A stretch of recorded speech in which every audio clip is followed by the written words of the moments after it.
In 1996, Scholastic began publishing Animorphs. Over the next 6 years, Katherine Applegate and her husband Michael Grant, under the pseudonym K.A. Applegate, produced 54 main series books, several spin-offs, an inspired a TV series, graphic novels, and a cult. We can't tell you where we live. We can't even tell you our last names. But we can tell you our thoughts and feelings on this series, book by book. I'm Chris. I'm Miranda. I'm Eddie. And we are the ANIDORKS.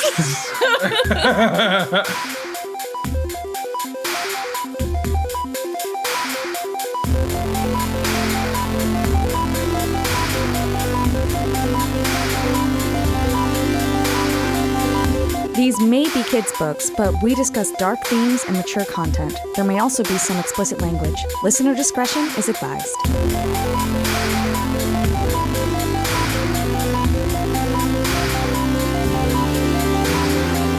Well, this was a bizarre book to read after book 5, which I felt like had a totally different energy from every single one that came before it. And this one was a whole new thing. Yeah, it really is kind of incredible how, like, when people ask me about the books, I'm like, they're all the same. But then when I stop to think about it, it's like, oh, but they're all so different. Very, very different. Like, they're so different. And now I feel like book 6 relative book 1, it's a whole different ballgame. You guys talked about feeling like Rachel read very much like Jake in book 2, and I didn't see that initially. But coming back to book 6 with Jake narrating again, I'm starting to really see the Jake-Rachel parallels. I thought this one read most like... So I thought this one did break formula in some ways, but I thought it read most like book 3. Maybe not in terms of the voice, but it was like, it's definitely one of the most interior ones, which is so weird because we said book 1, which was Jake's other book, was completely missing an interior. Yeah. I said I felt like yeah. Jake got robbed of his chance for interiority because he got the all exposition book. He had an interiority complex. He got the pilot. And so I guess, like, when it came back around, time for Jake again, they were like, oh, we're going to have basically the entire conflict take place in Jake's head. Yeah. It kind of reminded me of, like, there are certain episodes of Star Trek where the whole premise is that they trap Picard with someone. There's one where, like, Wesley and Jalad at Tanagra. Exactly. Shaka when the walls fell. And there's like one where he needs heart surgery and Wesley's also going to Earth and they're like trapped in a shuttle together and they have Wesley. to talk. Shut up, Wesley. Nothing unresettable has really happened yet. Like Tobias we're still in is this... a bird. He's the exception that proves the rule. What else cannot be undone here? I have noticed, I think from listening back to the episodes that we have already recorded. You listen to our podcast? That's cringe. I'm every single review That's so on iTunes. Reminder, if you leave a 5-star review, we will say it on the air. Good plug. I feel like they talk about Tobias's predicament, like him being trapped, as more temporary than I remember while reading it. Like Cassie says, like he's trapped for now. Yeah, they all want to. All want to act like they're so sure when the Andalites get back that there's going to be a way to bring Tobias back. Even though Axe was like, "Your friend is trapped," and I'm like, guys, that's a bad sign. Yeah. Like the Andalite is going, "Oh shit, no, I wouldn't stay in a morph for more than 2 hours if you killed me." Like, do you think they'll literally jump the shark at some point in this series? I mean, didn't they they just beat up sharks 2 books ago? They murdered a shark, but I don't recall Fonzie murdering a shark on Happy Days. Well, that's because you didn't see where he landed the first 3 times he tried this time. Okay, who's doing 3 sentences? I can do it. I think I did 2 I'll last do time. 2. I'll do 2. Okay, I'll do 3. And Eddie will do 1. That sounds fun. I'm going to try to do this with no massive spoilers for the book. After infiltrating a sharing meeting and learning of a sinister plot to Yeerk patients at a hospital, one of whom is the governor who plans to run for president, the gang feels they need to find a way to stop this. The hospital mission goes a bit awry when Jake takes a slip in a jacuzzi. After this, he gets some very important information about himself and their enemy in a far more intimate experience than he is ready for. You have 1 more sentence. No, I don't. Editor's note. Chris is 100% right. I only did 2 sentences. All right, 2 sentences. I'm gonna have to do this all again. I'm gonna have to save the day. Here we go. Jake, just Jake, wants to kill his brother more than anything. He is eager for the sweet excuse his brother's yeerkedness brings. And what's more, he knows the only way to kill his brother will involve spying on him at his precious sharing meetings, where the plan was discussed to take over hospitals and doctors' offices so that they could strategically yeerk important government figures for obvious reasons. That's pretty good. Now I have another sentence. Go. No one's mentioned cockroaches here. True. There's cockroaches and flies, but that's no surprise. What is a surprise is, you see, that Jake gets into a jacuzzi full of yeerks. The gang attempts to foil the Yeerk's most ambitious plan yet. Ooh, are you going to rhyme foil with boil? Okay, because they tried to boil the yeerks. But instead, Jake ends up dealing with a demon of his own. Oh, that could have gone on the damn jacket. That was great. Sometimes the real enemy is inside all along. Oh, what is on the jacket? We have to check. Oh, I can go get it. That sounds like it could be it. The little one is, now he's one of them. And holy shit, it's on topic for once. Yeah. So it's a typical Saturday morning for little old Jakey Jake. Little old just Jake over here. Little old wake and bake Jake.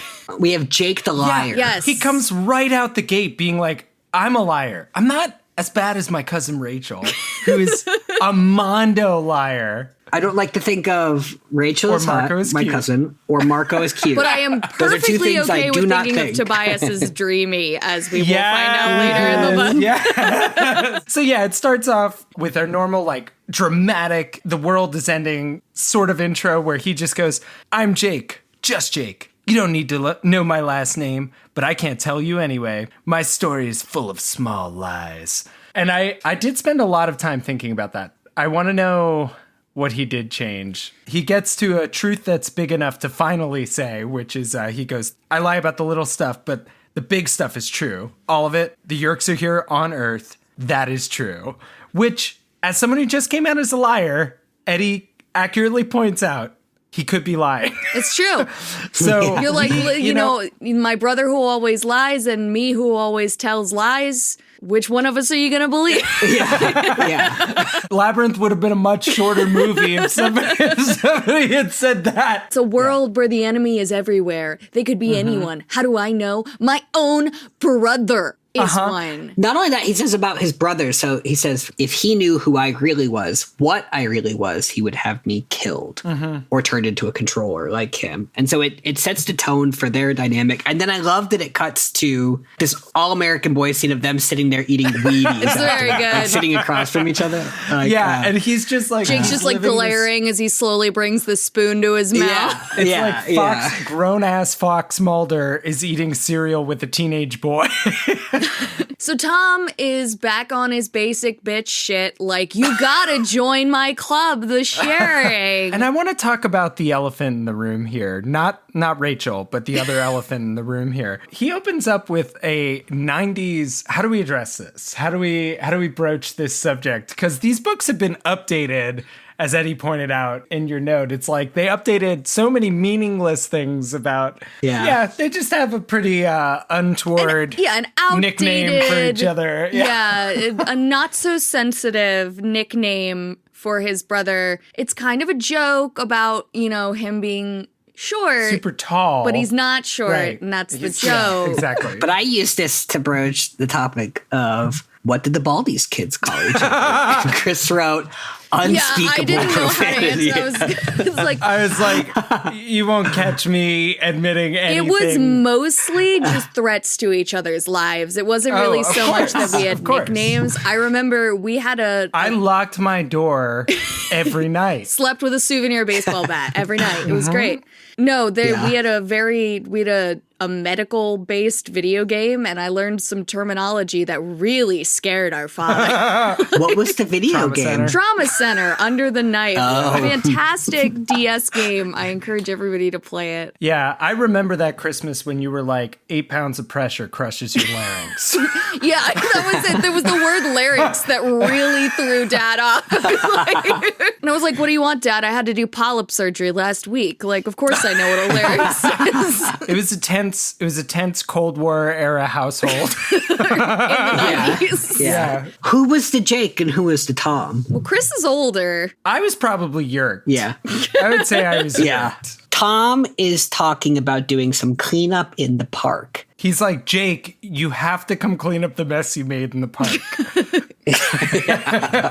Probably that Tobias Yeah. made You in left the your park. toys and your hawk everywhere. Yeah. But all Jake can think about is whether or not he's ever going to have to kill his brother. Such Yes. a good foot Yes.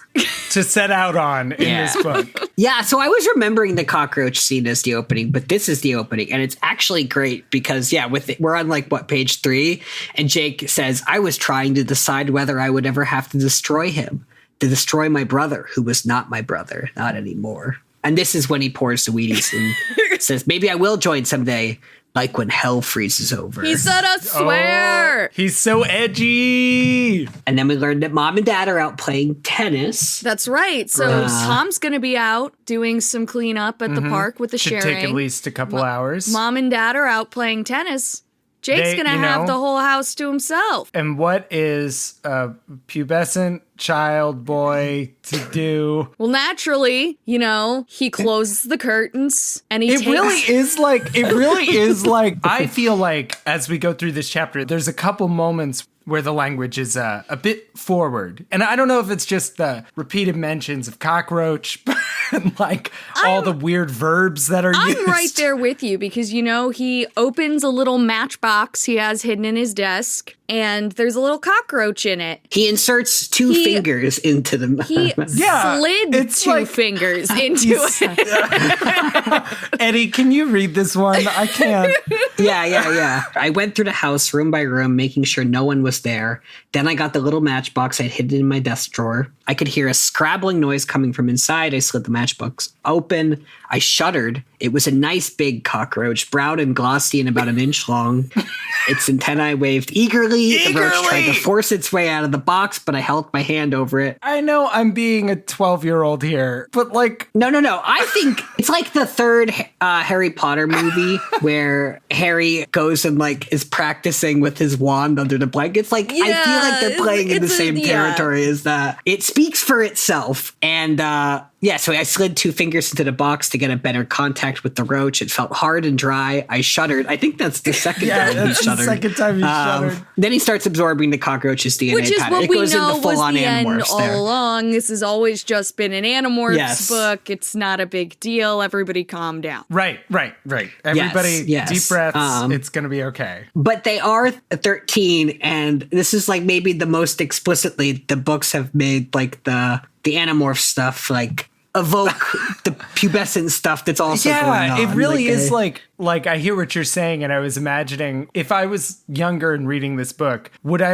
imagine people going away and being like, I bet you my friend is in the bathroom turning into a cockroach right now. Well, he's a 13-year-old who he has a secret. It's not a shameful thing happening here, natural. but he kind of approaches it. He's hiding it. Perfectly natural. It's natural. It's perfectly natural. Yeah. So we're touching cockroaches. Touching cockroaches, like every teenage boy. And, when he does it, he thinks maybe I should call Marco over. But then he goes, nah, this is something I need to do alone. At least the first 1,000 times. But to continue our train of why did we juxtapose these phrases quite this way, we get, cockroaches. We were hoping you'd hit this, Cockroaches are Miranda. not my favorite animals, but I knew a cockroach would be ideal for penetrating a guarded building. And I just... Do we really need to have it that close to the word penetrate? Do we need to have the word penetrate at all, firstly? In there at all. Yeah. Yeah, and then I put my dog Homer out in the yard. I closed the curtains in my bedroom, making it as dark as possible. Oh man, the things I do with my spare time.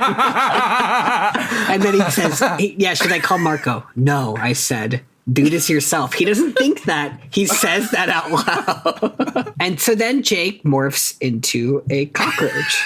Oh, and I should mention the guarded building that we are worried about penetrating is the Sharing's new headquarters. Yes.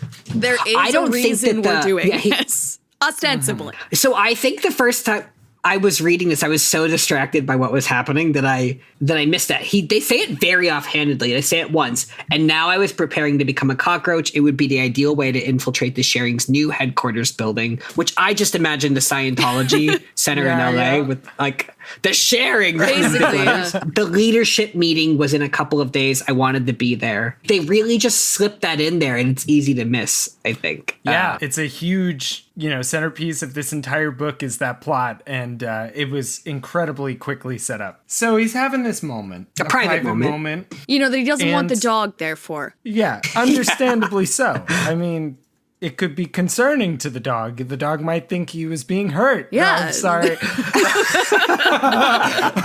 The dog could be an Andalite in disguise, I guess, true. too. It could be Visser 3. You know what? They should start getting real paranoid about their animals. They know for a fact that a morph-capable foe is following them. Oh, that's right. Yeah. Morph capable. Yeah. Oh my God. I love that. I love that as a new term. I think I'm going to put it in my dating bio. Yeah, whenever it's I in my finally Tinder do that. bio. Yeah. The first mistake I made was standing in front of a full-length mirror. We all make that mistake first, but it very quickly becomes classic Animorphs. And we're morphing. safe again. No more rude, crude animal morphin' dudes. He does shrink down, and he describes being, terrified of the feeling of falling and getting these ripply rolls like the Michelin Man. Mm-hmm. And he also feels his bones dissolve and says he could actually hear it happening. My spine had been grinding as it shrank. Then suddenly I heard a squishy sound as all my internal organs lost their bone support. My skull melted away. His skull fucking melted away. That's like next level wild. It was the last sound I heard clearly as my ears and human sense of hearing faded. I was a bag of loose guts. Which is how Eddie's been describing Jake from the beginning. Yeah. So I have a question about this. I don't know if we've talked about this. Are they being, so we know they heal during morphing, right? Are they harm? Is this technically harm happening to them? And they're just, the morphing is kind of sounds traumatic. It? You mean, but they don't describe it like, as painful. Like they're being destroyed and then they just happen to be in another, They never describe pain. No, they don't. It's it's uncomfortable, but it's not painful. Which to me, I think I often conflate with pain.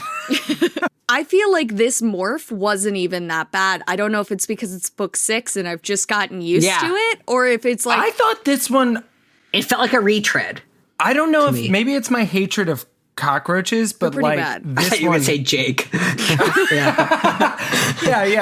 Maybe it's my hatred of Jake, but this one felt like the first time. I don't know. We did the other thing- exoskeleton in the ant, the skin getting crunchy. Like we did that already. My fingers melted together and formed a single many-jointed bug leg. Until I jumped out of my forehead, they seemed to stick out forever, then curl back like they've been blowing in the wind. Little James Dean cockroach. Yeah, I don't know. Maybe it's just like ever pomade since, slicks back his hair like that. Maybe it's just ever since that morph back from wolves in book 3, everything has seemed... Yeah. That's fair. That was traumatic. But here's Lobsters. the other thing. Lobsters is the one. Was rough. That was the last. Yeah, lobsters. And they had antennae. We've been here, Chris. Okay, all right. I'm just kidding. But wait, you missed what was, I think, the most disturbing part. I missed nothing. Take it away. My waist was squeezed and the lower part of my body swelled, forming a swollen insect abdomen.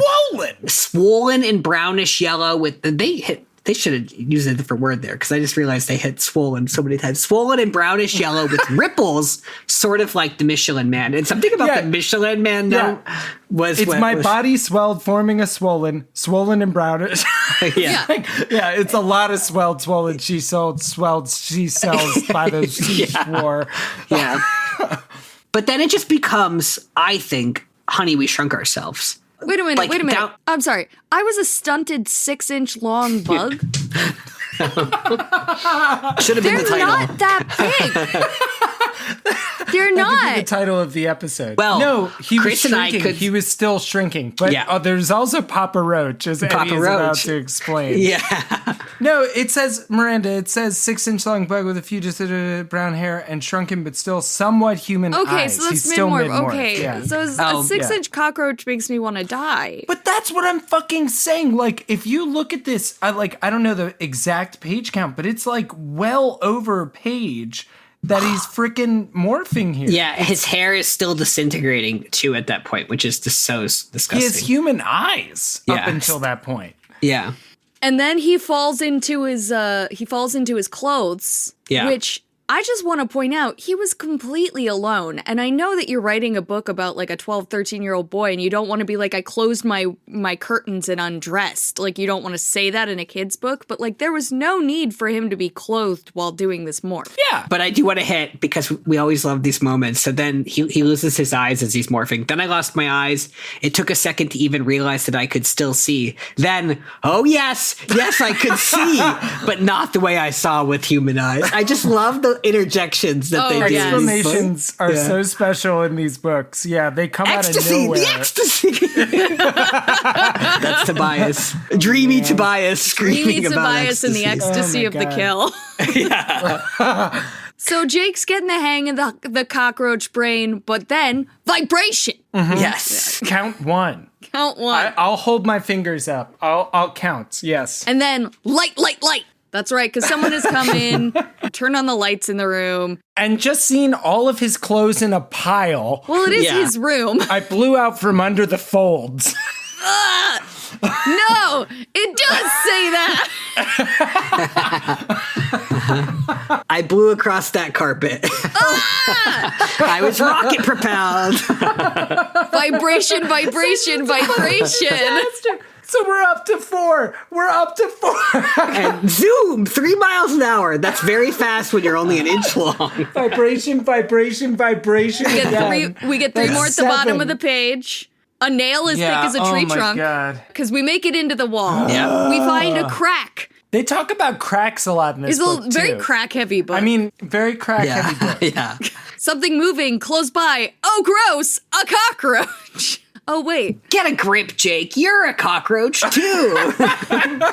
Because Jake has escaped from Yeah. the light and vibration of his room into the relative safety of the wall, where he meets another little cockroach. Yeah, and where did he run into the wall? It's the baseboard in his room? Yeah. I lose it quickly here. So he goes under the baseboard into the walls and he goes, what can I do? There's somebody in the house. This was stupid of me. Can't believe I did this. I have to do something. I'll morph in the garage. And he's like, okay, I can kind of figure my way to the garage. And he feels the vibrations again, but they're farther away. So he thinks he's safe to come out. And he comes out and he realizes he's close to the garage, but not quite there. He's behind the refrigerator. He's like, perfect. I just have to go out, take a left, and I'll be in the garage. Quick morph back. No problem. He steps out and finds himself crawling into something? That's right. He's like, it looked like an old-fashioned covered bridge. And he's like, it's probably an old matchbox like the one I used to trap a cockroach. Yes, because our parents famously only use matches and no lighters. Well, he does Yeah. say that it's very messy back there. But he finds himself stuck in this tiny matchbox, and there's a big sticky substance in there that's holding him in there. And now he's even more stuck and he can't move. And he's in the kitchen. Behind the refrigerator. Behind the refrigerator. This chapter is buck wild. I wanna offer a call to arms to our listener base. If any of you out there are animators and remember the Flash era of animation, I would love to see super literal to the description animations of the morphs. Like, I would love to see, the eyes, you can see that the eyes last to this paragraph, so it must have been about in here. And I think that would be a great YouTube series. It would be or really TikTok cool. series. Yeah, so... Because the covers aren't doing it, and then the covers just 90s aren't show doing isn't doing it, so... Yeah. So then we cut to Jake telling this story of the scene that we just read to everyone else except Axe in the barn, in Cassie's Yes, barn. Axe is not there. Yeah, he explains that he had stepped into a roach motel. That's right. Marco figures it out pretty quickly. Yeah, Marco gets it right away, which I really enjoyed. It's like, so Rachel demanded, what is it? How did you get trapped? And then Marco goes, I bet I know. And how does he grin? Sardonically. Sardonically, which is the only way he knows how to grin, according to And the book. the only way K.A. Applegate knows how to use this word. Yeah. She knows that sardonically is correctly used when used near Marco. Because he grins sardonically, like, in the last 3 books. Personally, I don't really know how to use it any other way either. I'm not coming for you, girl. Yeah, no. If only we had some kind of database that kept track of the language of these books. I'm working on it. And a data version, I was too, trying to you'll give a see. plug. So, Jake checked in, but he couldn't check out, says Marco. Yes, and then everybody proceeds to say Roach Motel as much as we said vibrations in the previous chapter. You know, you could It's do like- a commercial for the Roach Motel Company. I nodded. Roach Motel. I walked into a stupid Roach Motel. The Roach Motel. I checked it. Cassie's not happy about... Everyone's laughing about the story except Cassie. Right, who's and pissed she is, that Jake was morphing alone. I like this little moment they have together where she says, Jake, you of all people should know better. And she sticks a finger in his face and says, don't ever do that again. Now, you are sort of the one in charge, but I am telling you, don't ever do that again. Don't ever try some new morph without one of us there. Do you understand? And I'm curious if this is a rule that they're going to stick to. It does feel like that. It does feel like the reason to have it, like in a later book, he'll be like, do I break my promise to Cassie? So they make some jokes about Cassie's newfound backbone. That's not true. Not newfound backbone, just a harsh side. Newly expressed. Yeah, newfound background. harsh side. Yeah. She's always been very sweet and gentle before. Marco makes a joke that she now comes with a kung fu grip. I want the toy. Don't quite get that joke, Marco. You don't? I want the toy, though. That was like a thing with action figures and toys in Thought in it was the karate 90s. chop. I thought it was karate chop action. Kung fu grip. They I could didn't think it hold was- things. Oh my God, Kung Fu Grip was a mechanism used in G.I. Joe action figures. Yeah. All right.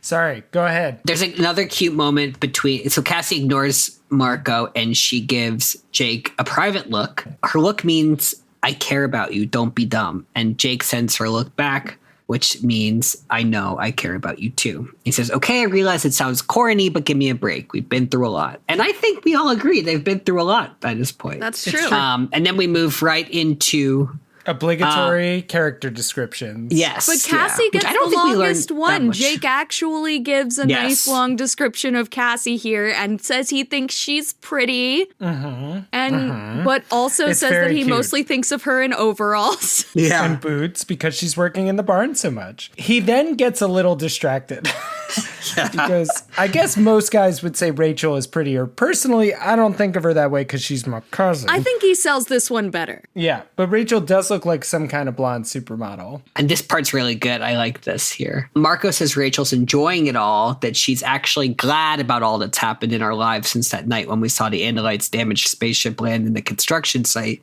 Marco refers to Rachel as Xena, warrior princess. Hell yeah. And I just like, I think we've heard this before by this point. I'm really interested in this thread for Rachel, this idea that she's on some level happy that this happened, like that she is enjoying being Yeah, a I warrior, want like to a see what soldier, happens basically. when she has to come to terms with the fact that she likes fighting.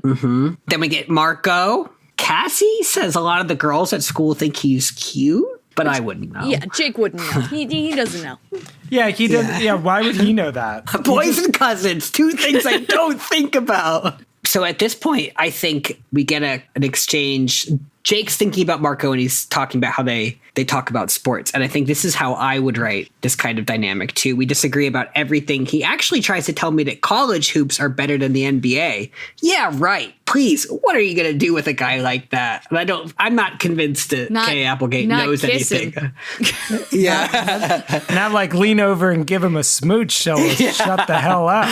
Yeah. I don't know if we knew this. They've been best friends since they were babies. Did we know that? We know they've been best friends, like, they always say, like, forever, but we learn, I think, here that it's, like, actually forever. And then, Miranda, I think you should talk about Tobias. Well, here. you know, the last member we get a little intro for is Tobias. Jake says, Tobias used to be this kind of sweet guy with wild blonde hair. a dreamy sort of person with a really terrible home life. And I love that he goes, used to be. I glanced up at him. He's not sitting here like the rest of us. He's up in the rafters. He's a bird. Preening. He has an amazing beak, though. An amazing beak. Lush beak. May I read the fan fiction you wrote, Eddie? I don't even remember it at this point. Okay, so on the It's an Amazing Beak, which is canonical. I just it's opened in it. the series. Eddie wrote an unbelievable little breakdown here, a little variation. It was an amazing beak. The kind of beak that you might inspect under the cover of night if you had a red-tailed hawk sleeping in an adorable drawer bed in an attic. A cute little hawk, always looking like they're wearing, I don't know, pants. And then you just wonder, hypothetically, if you had in this scenario a red-tailed hawk living in your attic, you wonder if you could make the hawk tiny clothes. And if you did make him tiny clothes, would the hawk be willing to wear those clothes? But I wouldn't know anything about that. You'd have to ask Rachel. I giggled a lot when I read that. It's very Now good. I wish that was true. I know. It's canon for me. It's in my head canon.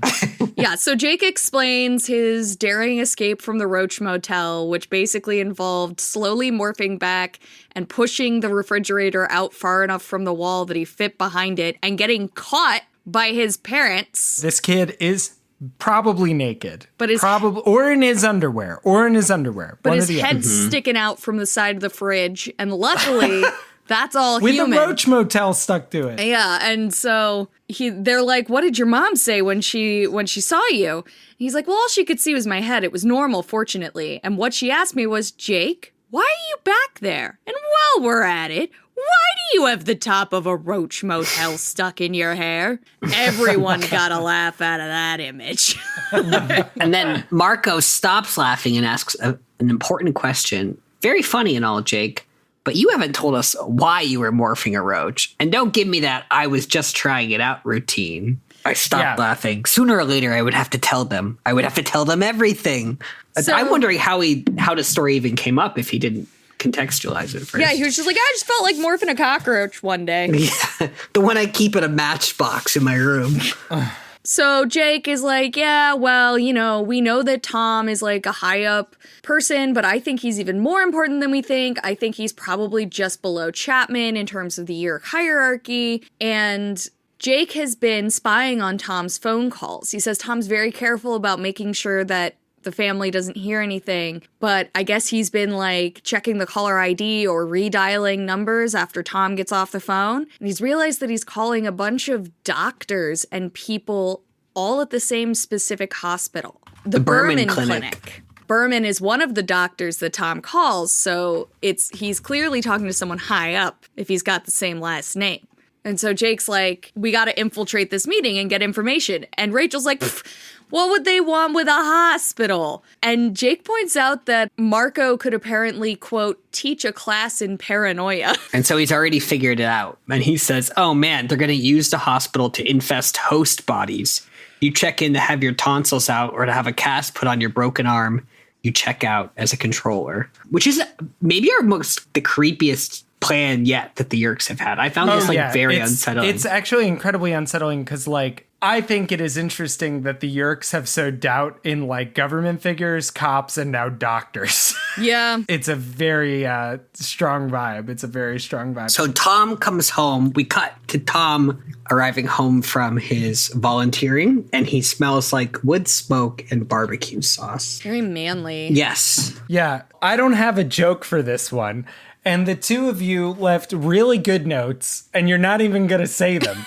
Because, okay, I'm going to... Well, my note was just a Wet Hot American Summer reference, and I don't know. Yeah, This is like... you taste like burger. I don't like you anymore. Oh, and Do you Chris, I guys- see you had a note there too. Lol. That was your Thanks, note Ed. there. Thanks. Just want to make sure everyone's included. Okay, fine. You know what? So we have a family dinner scene now with Tom Yeah. and Jake and the parents. The dad is injured from tennis. Does this serve a purpose? Is he injured? Does it serve a purpose? Well, he's wrapped with the ace bandage they went into Jake's room looking for. That's why his parents came back. Which they knew was in Jake's room right next to his string. Right. Of course. Everybody knows that. The two things that Jake knows where they are at all times is There that were string from there that were three birthday things party. in that drawer: the string, the cockroach in the matchbox, and an ace bandage. He's had the cockroach in there for years now. So they're having broiled chicken and potatoes and veggies. The Wheaties of the night. It's true. Yeah. Jake's mom asks Tom, how was the big cleanup? They showed some of it on the news. And she omits the natural statement that would follow, which we've started taping at every night per Jake's request. Yes. Jake is very interested in the news. Yeah. Yeah, and Tom replies like, okay, it was fine. We didn't get as much trash as we wanted. We were hoping for 3 dumpsters, but we got 2. That's not Had to bad. pad it with some dead branches. And then this whole next scene is weird vibes between Tom and the fam. Yes. Well, it almost feels sitcom-y. It almost feels like Leave It to Beaver for some reason. And I think it's supposed to. At first, I was like, this is reading really oddly on the page, but I actually think that's exactly. I think it's the whole body snatchers thing. I Yeah. think it's supposed to be. Or like Stepford Wives. weird. It's like Yes, everything's exactly, just got yeah. an edge of like being too perfectly normal. Which I really want to hear the Yeerk going off inside Tom's head about the idea of volunteering. I feel like the Yeerk hates volunteering. But yeah, we get this really forced dialogue of the dad wincing when he's explaining what happened to his leg. I tried for a shot. I shouldn't have tried shot it. I shouldn't have tried for. Twisted it. Did you have enough to eat? Miranda. Belly pats. Belly pats.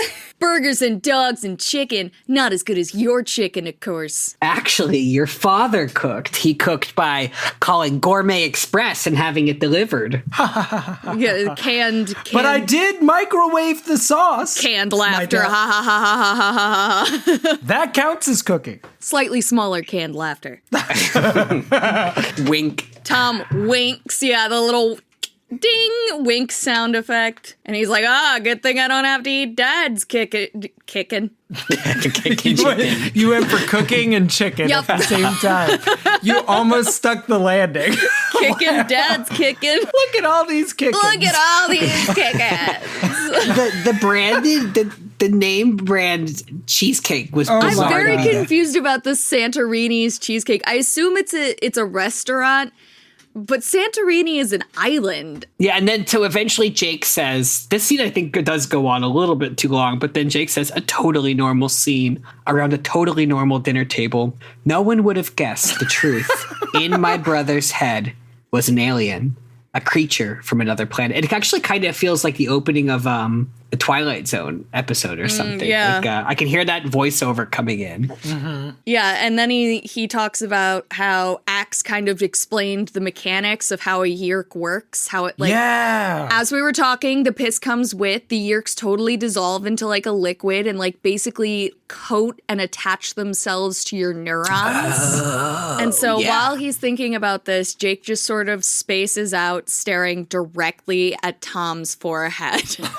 But he plays it off. Yeah. He plays it off. Plays it off well, actually. He's like, Yeah, it's just it's a good staring little in bit. empty space, but empty space, your head, what's the difference? But then Tom is apparently like uncharacteristically pissed about this. And Yeah. throws a dinner roll at him. Jake's dad says, don't throw food. It's undignified, which is such a dad. But so, yeah, Jake just keeps going in on him and he's like, oh, your reflex have gotten slowed down from not playing basketball and just hanging out, eating barbecue all the time. It's almost like you've got a weird slug in your head. Yeah. And apparently, normally, this would have some good-natured physical bullying ensue, as we do in all families. But instead, he just gets this cold smile. Yeah. Apparently, the parents, like mom and dad, are freaked out by whatever's going on and just try to make small talk over this like dead stare between their two children, forcing smiles at either side of the table. What would Which you I do? want to hear. Yeah, what would you do if you're the parents and you're just sitting there and your two kids are like in this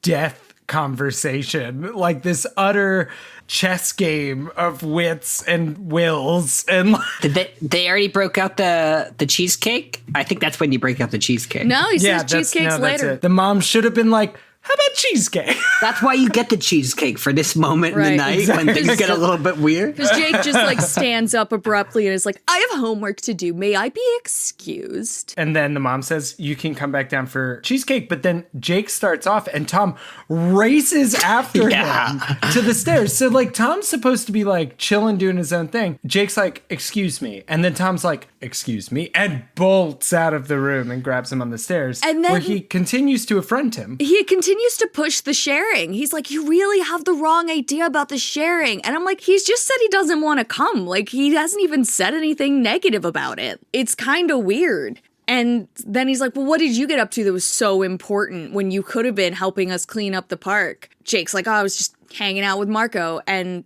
Tom comes in with this tried and true sharing strategy of making it, you know, you could be a part of something bigger. There are things that are more important than hanging out with your friends.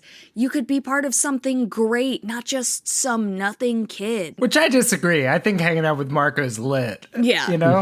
And Wired, hanging out with Marco. Tired, the sharing. Which I'm confused how the voluntary controllers, if this works on some people, are they only getting sold up? Because we know they're laughing in the basement of the high school watching TV. Like, what are they sold on? What does having a Yeerk in their head provide them? Like, I'm just... Maybe it's like a pleasure timeshare. Or- and, like, they get to experience... I don't know. Like, it's like, we'll give you your full experience back. I don't know. Maybe they bribe you with something. Well, Yeah. we made all sorts of jokes back in the early days about like, oh my God, you're telling me the Yeerk has to do my job? Like, maybe that's it. Maybe they're like, Yeah. we'll do your job. Yeah. We'll do your job really well. You're going to get raises. You're going to get bonuses. And then we'll let you go on the trips you want with your family. Like, you can Yeah. have control for that. You just have to let us do what we need to do. Yeah. And your Yeah. life's going to be awesome.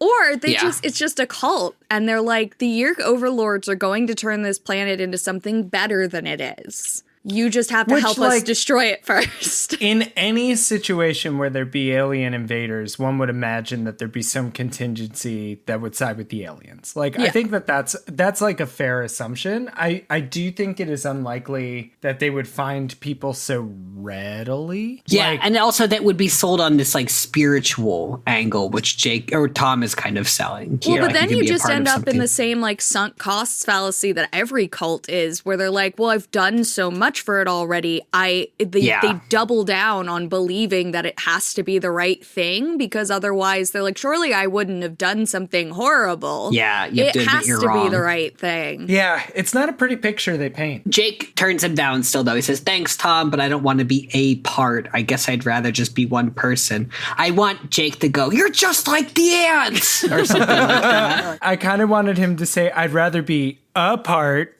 from you. Yeah. And then, but there's a moment where Jake sees a crack in the facade, and It's a crack heavy book. More cracks. it is a More cracks. A crack in the facade. For a split second after I said that, he let the mask slip. For just a moment, I saw an expression of pure arrogance and contempt. Yeerk arrogance, Yeerk contempt. The look said, we will have you sooner or later, you and all the rest of your weak race.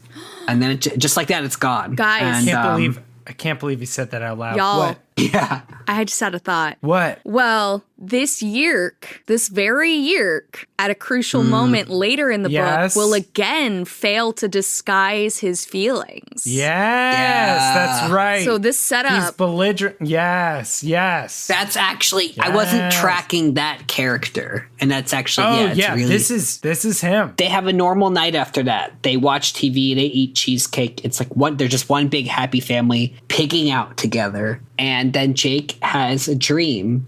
And I love that we don't get the dream. Yeah, yet. the tease of the these books dream. don't withhold very often, and they do here. So we know that Jake's having a dream almost every night, but we don't get to hear what it is yet. so we cut to practicing the group cockroach morph because Which I'm sorry to interrupt. I really shouldn't have interrupted, fine. but this is monumentous even occasion. This is literally the first time I think they've ever practiced a morph. Like, is that true? Yeah. In a group. They practice birds, maybe? But they were just doing that for fun. They were just trying to include Tobias. I think this is the first time, and I think Marco says it. He starts the chapter by saying, I can't believe we're actually going to practice morph, and I think it's accurate. I don't think they've ever practiced a morph before. Not really. And they practice in Marco's new apartment. His new apartment, because his dad's out late at his job. Yeah! Yay, Marco's dad. Go, Mr. Marco's dad. Yeah, and in just 2 books ago, we weren't even allowed in Marco's apartment. That's like, we right. were following Cassie, and we only just saw his dad in the background. And now, look at Marco go. Look at Marco's family. Yeah! This chapter has the first description of the Andalite. That's right. Axe is here. there in full The only Andalite part of form. him that gets a full paragraph of description is his tail, because that's the important part. He describes the Andalite as a cross between a blue deer, a mouthless human, a goat with eyes on the ends of its horn, and a scorpion. And here's the paragraph. The scorpion part is the Andalite's tail. It has a curved scythe blade on the end. The Andalites can whip that tail forward so fast you don't even see it move. And that's it. Can That's really the end do of the s- description. Nothing else needed. That's Goat horns with eyes. We don't need to know any more about what that looks like. Yeah. Goat horns with eyes is not strictly speaking how they describe. Like they. No, that's the first described time it they've as- said that, because they're wiggly Yeah. stalks. They're not like Yeah, they're hard. wiggly stalks. This is character development, too. Jake has cooled on Andalites quite a bit. He's not into Axe like he was Alfangor. No, there's something about Alfangor. Yeah, that's everyone felt that. Everyone except Jake and Tobias morph into cockroaches, and Jake just watches and judges them. He's Yeah. just disgusted by them. Well, okay, so that's not the most generous read. He's just watching. He says, I looked away when it began to get disgusting. He says that Cassie's an even better morpher than Axe, who's an actual Andalite. So that's some Yeah, interesting info. He mentions the wings. When Cassie morphed from being a bird, and she kept her bird huge bird wings. wings for a few Oh, seconds. that's right. Yeah. And she was all human. I remember us making fun of him when that happened. So it's good to see that he remembered it. Yeah, because he was totally into it. And then he wanted so badly to be in this one, but he simply reaches the conclusion of like, but even Cassie couldn't do anything to make a cockroach morph attractive. So they're all morphing, and Jake is staying human so that they can get the practice he got behind the fridge of learning to interpret the vibrations of human speech into something useful so that they can infiltrate this meeting and know what's being said. I think it's important that we see them practicing. I wonder why they couldn't have condensed this to one scene, though. Like, why do we get a separate scene of Jake and the cockroach morph and then them practicing it Yeah, here? I'm not sure. So they talk about the mission, and we go back to, this is where it merges with everything that's going on with Jake and Tom, like the group dynamic. They can sense that something's up with Jake. He's talking about how he still wants to do it alone. He'd rather be Right. the only one to go. And so they press him on that. And Cassie just asks, like, are you worried about Tom getting hurt? Like, they can sense that something else is going on here. Yeah. And Cassie, like, apparently hit the nail on the head. Like, he's really caught up in this question of whether or not he's going to have to kill Tom. And Yeah. he's so invested in their cause that, like, he feels it would be selfish if he wasn't willing to give up his brother, which is, like, really intense. So it starts that he's like, what if I have to kill Tom? Like, what if Tom tries to kill me? What if I have to kill Tom? And then what it ends up developing into, or what's starting to develop here, is that he's thinking, if the Animorphs succeed, that's a failure for Tom. Right. Yeah? That does start And to what are the develop here. consequences of that? Right. And he starts to find that a little bit in this chapter, and he talks about it even more later. But in this chapter, he finally discloses part of the dream he's been having to everybody, because when they're talking about, is it that you're worried about Tom? He's like, I'm not just worried about Tom exactly. He would kill any of us. He is an enemy and we do have to fight him. But I've been having this weird feeling because I've been having this dream where I'm stalking him in Tiger Morph and I have all those predatory instincts against him. And he's like, but what if I'm not only going to hurt him by actually hurting him? What if we get him in trouble? Yeah, essentially. With that, too, when he uses the word predator, he says that predator feeling, he notices that Tobias turns his head away because he Tobias is a predator now. Or at least that's how Jake reads the moment. He sees Tobias become self-conscious, which I thought was an interesting dynamic there. So he describes his dream. What we see here is that he's hunting his brother, and then Tom turns around, and he doesn't tell us more there. They're still withholding something of the dream. But then Jake says, I just don't want anything to happen to Tom. It's not just about what might happen if there's a fight. It's, look, I think Tom is important to this whole hospital plan somehow. I think maybe he's in charge. If we manage to stop this thing, who knows what they'll do to Tom? I mean, maybe Visser 3 just kills Tom's Yeerk. We've all seen Visser 3 in action. He likes to make examples out of anyone who fails him. He could kill Tom. And then Rachel sums it up pretty well and says, if we succeed, Tom fails. If he fails, Visser 3 may kill him. But Jake comes back in and is like, that's, how it is. And they're like, what do we do? And Cassie's like, we just don't do the mission. And she's like right there with it. She's willing to consider that as a possibility. And Jake's like, no, that's ridiculous. What would we do this just because I'm afraid my brother might get hurt? And Cassie's like, yeah, that's all the reason that we need to not do things. We cannot do things. Marco comes up with a compromise. Which is that this step right now is just them going as cockroaches to this leadership meeting, and they're just spying. Then they can decide what they're going to do once they have more information. Something I'm meditating a lot on this section is how much Jake is concerned that his motivation is selfish. Cassie being willing to pause the whole mission feels like a really grown-up thing. Like you have to accept that the health and mental health and the spirit of like a larger group has to be maintained through not pushing and pressuring and exerting force. Him being so convinced that his motives are selfish is somewhat puzzling to me. I feel he's being really hard on himself, is how Which is in character, I think. Which is in character. This is why he gets put as the leader. And also I think Jake, we've seen, now that we've had every other perspective, we've seen how much, we just talked about this, Jake has the individual relationship with everyone. I think Jake does think about the group a lot. And You're absolutely right. He's constantly managing all of those relationships. So but it's apparently at the expense. He is pulling out of something he will run out of. Is what it is how it reads to me. Yes. The well of energy must run dry if he's taking this pattern. I bet there's a lot of that. We'll have to talk about this as we finish the book, but I bet we see a lot of that in what happens in the last third of this book. Yeah, he's going to have to dig deep. Yes. Sorry for you. Sorry for you. Yeah. Jake actually grows up to be Jeff Probst. Wow. That's the small lie. My name is Jeff. I'm Jake. Oh my God, I'm so happy because it is actually like Jeff is that vanilla. I think, but well-meaning and Maybe he's still Yeerked. Maybe he's Yeerked on.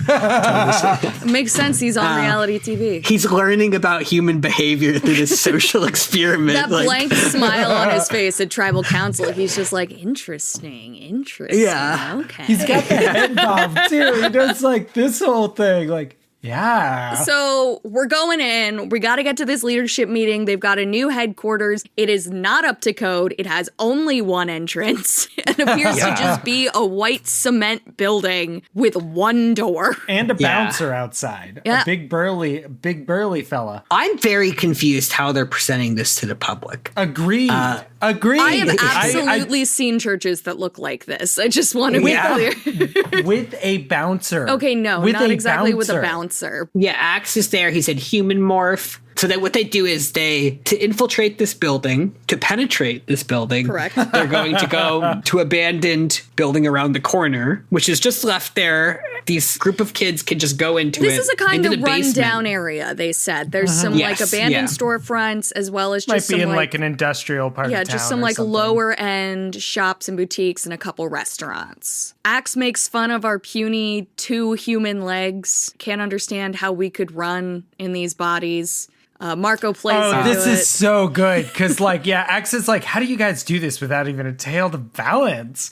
And then Marco thinks he's gonna trick Axe and pretends to fall, and then he's like, see, I knew it must happen sometimes. I knew you guys fall sometimes. Happen, fun. Yes, because Axe is still having trouble not having fun with human speech and making noises with his mouth. But my favorite part of this little Marco Axe interaction is that Jake can't tell which one of them is like kidding.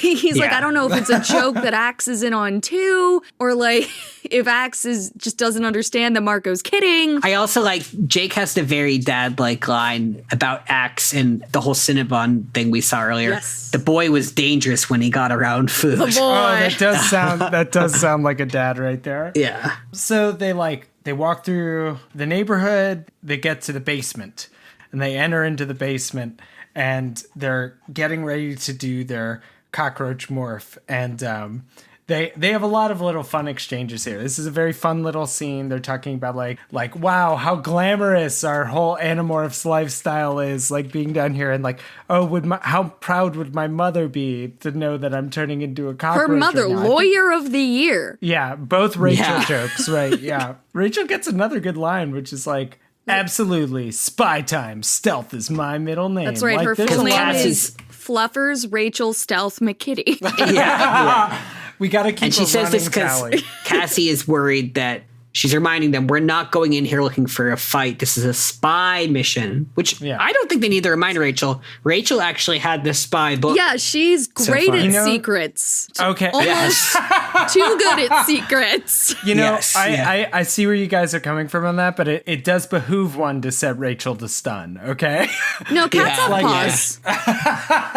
Paws, no claws, okay? Jake's a little embarrassed that Cassie reminds Rachel that we're not here to fight because he says he knows that she's trying to remind everyone that Tom was one of the controllers in the meeting and they don't want to get Tom killed. Axe continues his Prince Jake routine. He's morphed, but, he's like, is everybody ready to morph? He's like, Axe, are you ready? And he says, yes, Prince Jake, I am fully Andalite and ready to become your roach. Oh, yeah. And the fully Andalite thing it's not a sex thing. It's like he has to turn back into Into an an Andalite Andalite, so yeah. he can turn into a roach. Out of context, it kind of sounds like a sex thing. Yes, and then they morph into roaches. So which is many kinda good cute. verbs. Rachel, Yes. they Scurrying. scurry. Rachel gets a really amazing line when they get to the stairs and realize they have to go up 4 whole stairs. She says, stairs, all right, a little vertical rock climbing, which is very different from horizontal rock climbing, or as I have always called it, crawling. Yeah, there really isn't much challenge in horizontal rock climbing. It's true. We have to meeting. watch them march across gravel. It's very difficult. Tobias is trying to direct them from this eye in the sky. Tobias says there's a traffic jam. They scamper across the alley. They use their clever Legs. 6 clever legs. Every time I see that scene man. in Jurassic Park, I'm just going to hear Clever clever legs. Yeah. We also, what now feels like the obligatory comment on Tobias's background character development, because he hasn't been front and center for a few books now. Jake says, in some corner of my mind, I noted the fact that Tobias seemed more and more at peace with his weird life, half bird, half human, which I think both Marco and Cassie Yes. have had some version of that. That's Yeah, right. the Cassie one is the one I remember the most vividly. Yeah, I She have definitely read a little too far into it. But Yeah. Marco makes a joke about him disemboweling live mice, and Tobias says, don't knock it if you haven't tried it. So I actually don't think Jake has read too far into this one. If someone, said that to me, I'd have to be pretty comfortable with my life of disemboweling live mice to take that as a joke.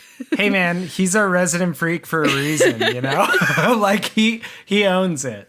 Cassie finds a crack. Yes, they find a crack on the exterior wall. A big of the crack. Sharing, a big crack. There are 5 roaches very obviously marching in a row. Yeah, And- especially given that the roaches famously were only 3. oh man, I love the Roach sisters. Jake feels better when he's inside the crack. That's right. The pressure He of worries it about actually makes him feel good, except for what might happen if he were to unmorph in this scenario. Yes. Premature Yeah. demorph is really something that everyone worries about. Miranda, Yeah? I gotta tell you. And then they know they've reached the meeting because they get the vibration of sound, of speech. Jake concentrates. Who was it, Tom? He listens and he hears, the day is here at last. It is time to strike the decisive blow in the invasion of Earth. And then Marco wonders, Are they at a Yeerk Pep Rally? Everybody It giggles. sure sounds like that. Everybody yeah. giggles except Axe, who doesn't understand. And then Jake says, "We need to get out of this crack." So they're in the crack in the auditorium hall, listening to this speech being given by someone who's introducing someone for this Yeerk Pep Rally. And I don't think they should leave Yeah, the if crack. they They're can apparently hear- having no problems hearing. And we've already talked about how roaches can't see very far. They don't have the best eyesight. So this premise that Jake puts forth of like, we should be running around trying to identify as many people as we can. It's like, okay. And like, not only is this a weird premise, but they don't even talk about the fact that 5 roaches, like in a weird little caravan, is completely not a thing roaches do. He says like, move out, but wait, not all at once. And then the book says, too late. We were all scampering down the wall from the crack to the floor. Yes, but To anyone watching, it would have looked like Invasion of the Roaches. yes, That but is not then splitting they up. split up. We separated a little, then headed along the edge of the wall. Okay. Takes them a moment. It does. They move- I like the idea of Jake saying, move out, but wait, not all at once. But then he says, we were all scampering, so he immediately starts moving anyway. well, what He's looks like, well, when weirder? in Rome. Five moving together or 4 moving away from one? That Yeah. just looks sad. He doesn't want to look like he farted or something.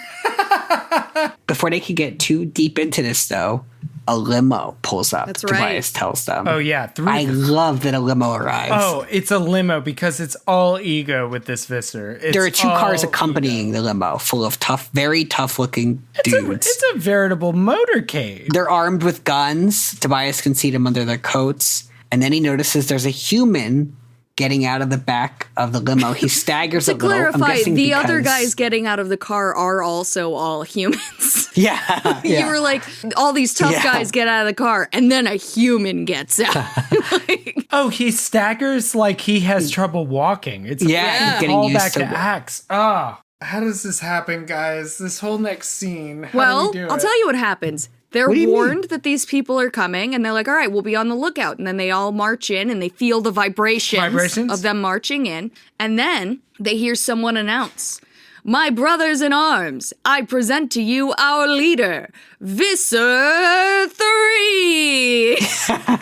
Tell him And then what their he's horns won. play. Yeah. Yeah. And there's a gasp from the group. There was a silent gasp from us, too. And then John Cena's music plays. Burr, burr, burr, burr. Yeah. And it's Visser 3 in a human morph. And he says, I see that some of you are surprised. Surely you must know that I can morph a human as well as any other body. I just love how he explains everything here. Yeah, no, Marco's even confused. He's like, oh man, Visser 3 can morph a human? And Axe is like, you've seen me do it. I was doing it 10 minutes ago. Yeah. Like, Yeah. Yeah. You it have is- DNA. Honestly, like Visser 3 kind of sounds like a David Copperfield style magician. Like nothing on my sleeve, of course. Like Yeah, like, it yeah. just like he's They a need magician. to be describing him talking with more flair. Like he's definitely Yes. pacing or sauntering around the room. I His think- dainty but, hoof like, is yes, very his awkward. dainty Yeah. hooves. Yes. No. Yeah. well, no, because He's he's, wearing a boa. he's in his human form, so I feel like he's like weirdly shuffling. Like he just Yeah. looks Yeah. like I a think- crazy homeless person. That's the vibe I get. I think Vegas style magician. I think Yes, that's my new yeah. headcanon for him. What is the Siegfried and Roy? Siegfried, he's both Siegfried And little Roy. Now, I feel like we might have thought that Visser 3 might be like a 60-minute meeting kind of guy. Like 45 minutes of filler, and then he gets to the meat of it. No, he jumps right in. right This in. mission has 2 parts. 1, we will use the front hospital to take involuntary hosts. I expect to be able to make 200 new controllers per Earth month. We will concentrate on police, broadcasters, writers, teachers, people in finance, and especially anyone in a position of political power. Oh my god. And the math teachers and so on and so forth. The crowd is eating it up. There's a murmur of excitement. That's right. Imagine being the intern tasked to make the slides for that presentation, and he just fucking trucked through them in 2 seconds, like It's just like stock images of police and broadcasters. Like, question mark for people in finance. Just people pointing at like graph charts. There's like graph charts, bar charts, and stuff. Like, oh, And then he says, you have done well recruiting human doctors and nurses so that we now control the hospital facility. But this brings me to the second part of the mission. Because remember, he said that mission has two He parts. did say, parts. this is part of giving a good speech is enumerating how many things you will say. And then at the very end saying, in summation. Until now, this secret was known only to me in a very small group. Da-da-da. The second part of my plan Is even more important than the first. And it should not be mistaken. Last is not least in this case with the second part of my plan. The governor is going to have some sort of minor surgery. His secretary is one of us. She has steered him to our facility. He will check in for the minor surgery, but when he checks out... I'm sorry, I'm being told Marco already did this bit. twice. He's done it twice already. He says when he checks out, he will belong to us. Like, it's like he was doing so good. The theatrics were getting so vivid there. It's like, he will check in for the minor surgery. But when he checks out, who knows? Have you heard of this Roach motel? He will check in for the minor surgery, and he will have it performed. But in Evil addition, laughter. he will be stuck to But the he chair. will find out we are out of network. And he'll be dealing with the bills for years to come. So Axe is confused. He just wants to know what a governor is. Is this some sort of prince? To which they say the governor controls the state police and the National Guard and the schools. I think that they might just be creating more questions. Yeah, I don't know that that's going to tell him much. But Rachel points out that apparently everybody who's anybody who pays any attention knows that their governor is gearing up for a presidential run next year. I love the escalation here. Oh, yeah. This is actually like...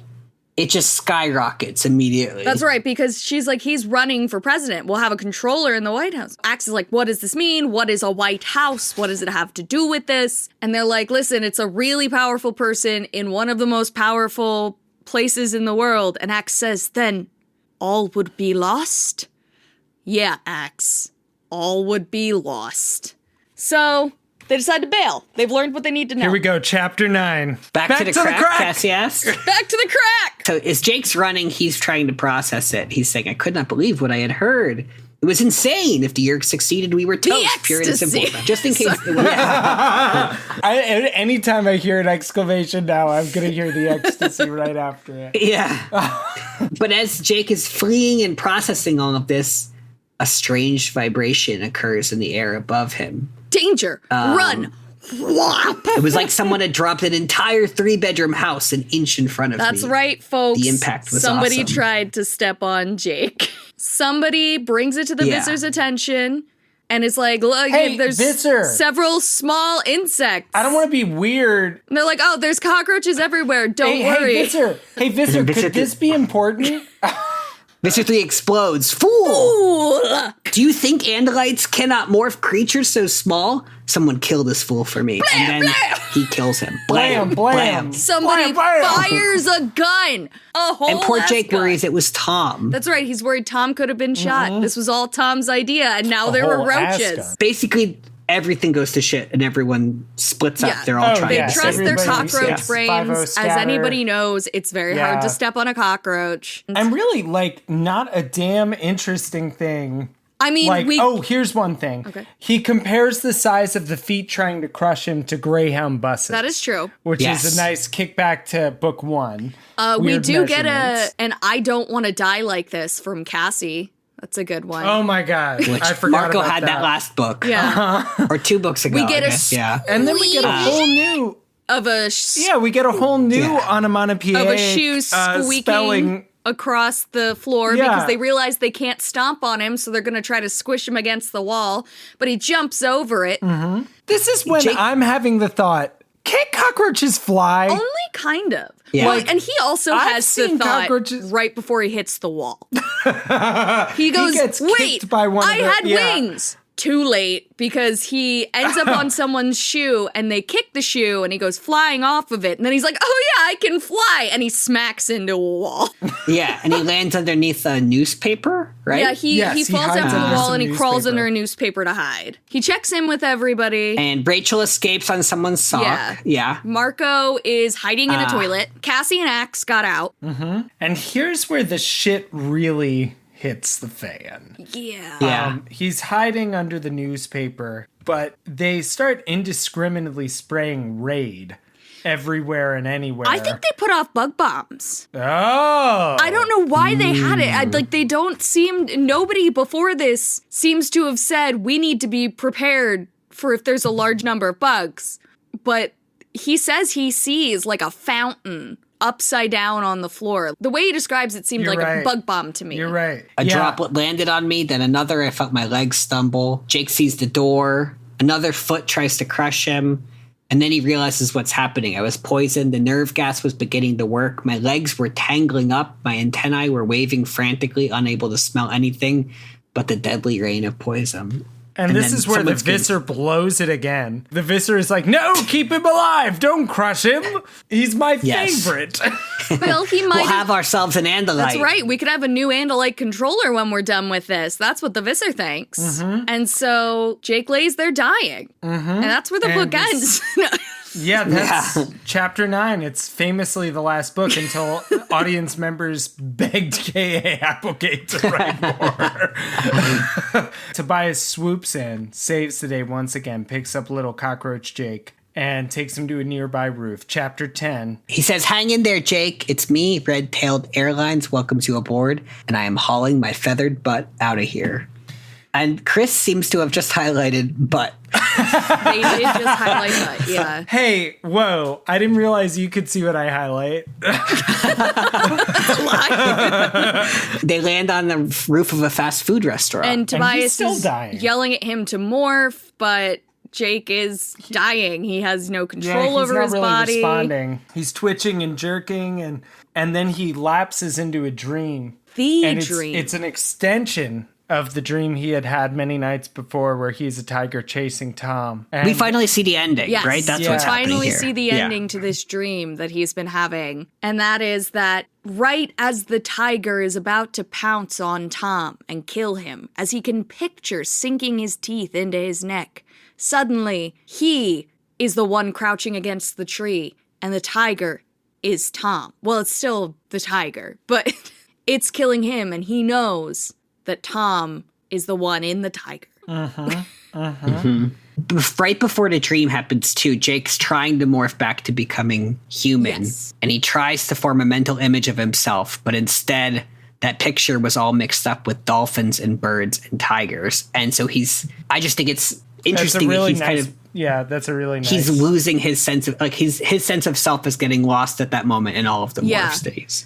But this Acquired. dream is really, I Yeah. mean, it's very Jungian. It's very Campbellian. Whatever. But it's also just like that scene from Star Wars where Luke goes into the cave. Explain. You don't know this scene? Luke goes into the cave and he cuts off Vader's head and Where then Luke goes into Plato's cave? No. On Dagobah. Dagobah. He goes into the cave. Yeah, and Yoda's... And he cuts off Vader's head, and then when the mask comes off, it's Luke's face. Huh. Woo! I don't recall. You gotta rewatch the original trilogy, Chris. That's like I the guess. best Star Wars movie ever. That movie is so good. Episode I'm taking a 5. screen cap. Empire Strikes Back. So they're on the roof, and going through the dream, he wakes up. Jake raises his hand to look at it, fingers 5 of them. He has all of his major limbs, Tobias says, and so on. Tobias tells him he got poisoned pretty badly. He seemed to be unconscious while he morphed. Which is a new thing. We've never seen that before. Yeah, we've never seen an It unconscious seems morph. like it could make it possible that someone would Could get morph stuck. in their dream, like sleep morph. Oh, that's true too. But I was thinking, I would have expected it was more likely that Jake would get stuck as a cockroach in that case. Like if you fell unconscious, you wouldn't keep morphing, Yeah. but he did. Maybe because he was focused on morphing as he went unconscious. Jake says the amount of poison that had almost killed me when I was a roach was nothing to me as a human. That's right. The fluid, the mass of it remains constant. He morphs with it, but it's not lethal once he's regular size again. As you so eloquently put it, the piss goes with. Yeah. Yeah. I thought for a moment when you said that earlier, it had to be something already in the book. But it was just something that K.A. Applegate and Michael Grant were reminding each other and couldn't put in the book. Remember, my beloved, the piss goes with. It's the sticky note that they put on each other's workstations. Yeah. So one last moment happens here where Tobias is catching Jake up on what happened while he was out. Everyone made it out and they're okay. Tobias is also caught up about the meeting, so he knows. He says it's definitely major. And then Jake notices that Tobias is talking too much. He's being too talkative, too persistent. He says, what are you trying to get around telling me? Tobias tells him that when Visser 3 left, Tom left with him. Just kind of underlining that Tom has moved up in the controller. Yeah. Yeah. To which Jake queried, so, like, how did they look together? Did they look like two happy brothers who play basketball together and, like, laugh and stuff? Arm around waist. It's like Visser his new brother? Or like, to which Tobias replies, it's hard to say, man. They seem pretty tight. It's true. Don't want to break your heart. It's true, but he says this Yeerk in Tom's head looks arrogant, not in front of the Visser, but he seems pretty cocky in front of everybody else. We get another taste of this arrogance of the Yeerk that's in Tom. Yes. Chekhov's arrogance. Oh, and so this is leading to a promotion, That's right? That's what the happens. theory. Okay.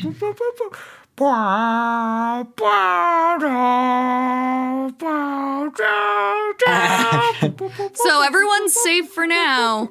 And Tom's buddy with the Visser. What'll happen next?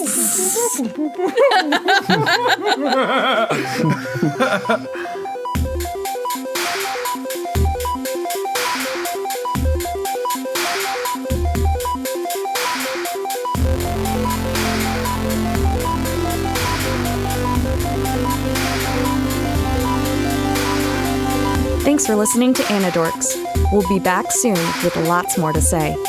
Until the Andalites return, or at least until next time. See you soon.